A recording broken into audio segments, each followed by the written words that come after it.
नमस्कार मित्रांनो, तुम्हाला व तुमच्या परिवारास गणेश चतुर्थीच्या हार्दिक शुभेच्छा. मग भाऊजी आणि सूरज भाऊनी कॉल केला की लवकरात लवकर घरी या म्हणे, आपल्याला गणेशजीची स्थापना करायची आहे.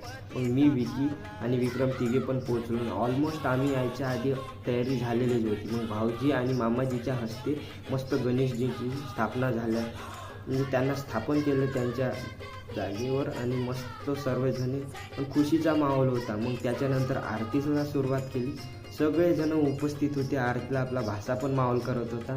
मामाजी, मामी, ताई, सूरज भाऊ, विक्की, विक्रम आणि मी. आणि माझ्याकडे हा एक कॉन्ट्रॅक्ट दिला होता, घंटी वाजवण्याचा. टिन टिन टिन टिन माहोल होता. आरती झाल्यानंतर मग भाऊजींनी सगळ्यांना प्रसाद दिले आणि प्रसाद दिल्यानंतर सूरज भाऊचं काही लग्न म्हणजे खूपच प्रार्थना करत होते देवांना. काय मागत होते का असं चतुर्थीचा कसा बघा गाजतो, गणपती बाप्पा मोरया, मंगलमूर्ती मोरया. देवाला मोठा